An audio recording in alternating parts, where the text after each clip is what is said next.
എൻ്റെ പ്രിയപ്പെട്ടവരെ, ഇന്ന് നമ്മൾ വളരെ താഴ്ന്ന ജോലി ചെയ്യുന്ന രണ്ട് മനുഷ്യരെ കൊണ്ട് ഒരു രാജ്യത്തിൻ്റെ വലിയ വ്യക്തികളെ മാറ്റുന്നതാണ് നമ്മൾ കാണുന്നത്. അതിലൊന്ന്, രണ്ട് രാജാക്കന്മാർ 5-ാം അധ്യായത്തിൽ പറയുന്ന ഒരു നാമാനുണ്ട്. നാമാൻ എന്ന് പറയുന്നത് നിങ്ങൾക്കറിയാം, കർത്താവ് റെഫർ ചെയ്ത ഒരു വ്യക്തിയാണ്. അങ്ങനെ സിറിയ രാജാവിൻ്റെ ഒരു സൈന്യാധിപനാണ്. ഇപ്പോൾ ഇസ്രയേലുമായ യുദ്ധത്തിൽ ഈ രണശൂരനായ ഒരു മനുഷ്യൻ ഇസ്രയേലിനെ തോൽപ്പിച്ചു. പട്ടാളക്കാരെന്ത് ചെയ്ത് അവിടുത്തെ ഒരു പെങ്കൊച്ചിനെ പിടിച്ചിട്ട് പോകും. അതുകൊണ്ട് ഈ സൈന്യാധിപൻ്റെ വീട്ടിൽ പരിചാരികയായിട്ട് നിർത്തി. പിന്നെ നമ്മൾ നോക്കുമ്പോൾ ഈ നാമാന് ഇത്രയും വലിയ വീരശൂര പരാക്രമമൊക്കെ കാണിച്ച മനുഷ്യന് കുഷ്ഠരോഗം വന്നു. അപ്പോൾ ഇയാളെ ചുരുങ്ങി കഴിഞ്ഞപ്പോൾ വീടുകളിലൊക്കെ എല്ലാം ഭയങ്കര സങ്കടമായി. ഈ രാജകൊട്ടാരത്തിൽ രാജാവിന് സങ്കടം, നാമാൻ്റെ വീട്ടിലും സങ്കടം.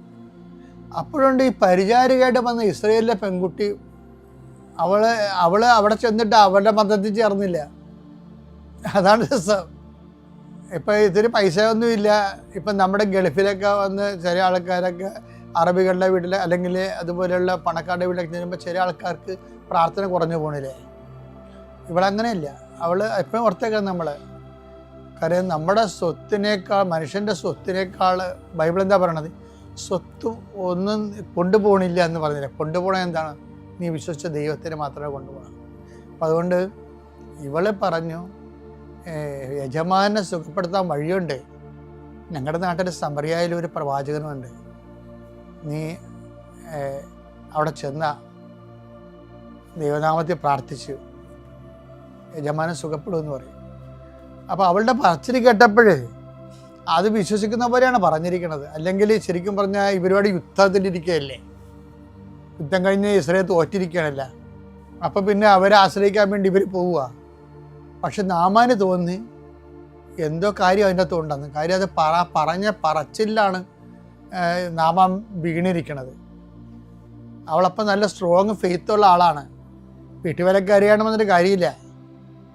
അവർക്കൊക്കെ ഒരു പ്രേക്ഷിത ജോലി ഉണ്ട്.